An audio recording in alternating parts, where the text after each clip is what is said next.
Ya, hari ini kita akan belajar tentang training need analysis. Jadi ini adalah kelanjutan dari training siklus training di bagian yang kedua.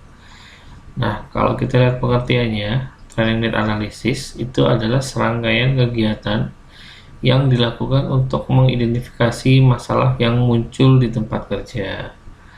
TNA juga dilakukan untuk menentukan apakah pelatihan yang diberikan karyawan itu sesuai atau tidak.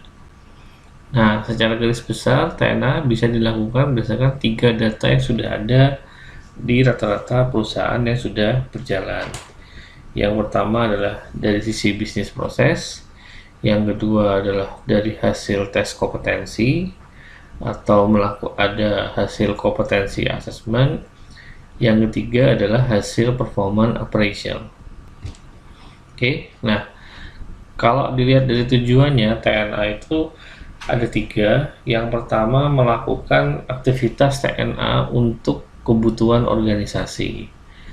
Ada aktivitas training need analysis dilakukan untuk kebutuhan jabatan. Dan ada juga TNA yang untuk dari sisi personal karyawan.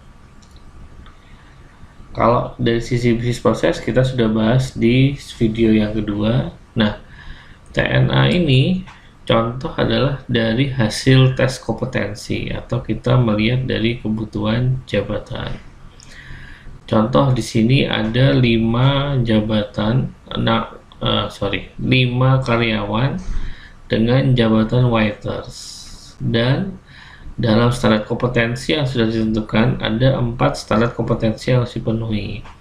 Yang pertama adalah manajemen waktu, yang kedua adalah manajemen peralatan, yang ketiga adalah customer service oriented, dan yang terakhir adalah standar penampilan dan hasil dari tes kompetensi dan atau kompetensi asesmennya.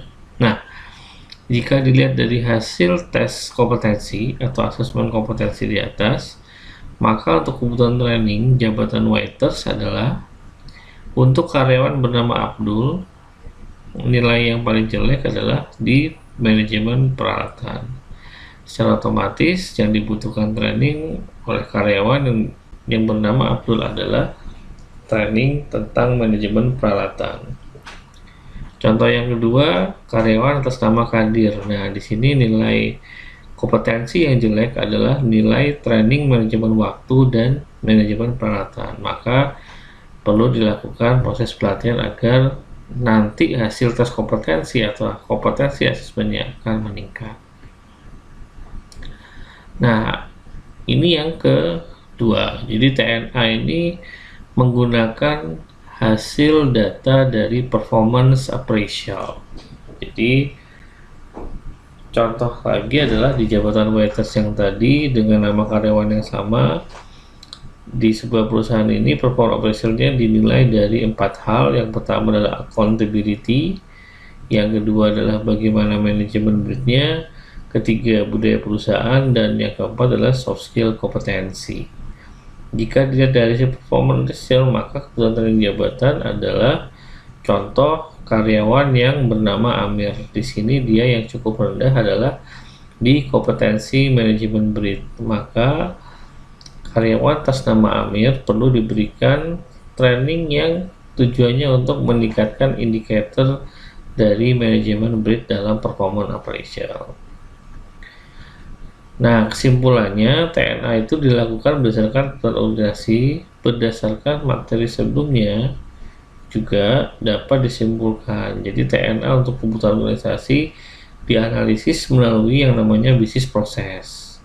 Sedangkan TNA untuk kebutuhan jabatan dianalisis melalui hasil tes uji kompetensi. Sedangkan untuk TNA kebutuhan personal dianalisis melalui hasil performance appraisal. Oke, sampai sekian video saya. Terima kasih.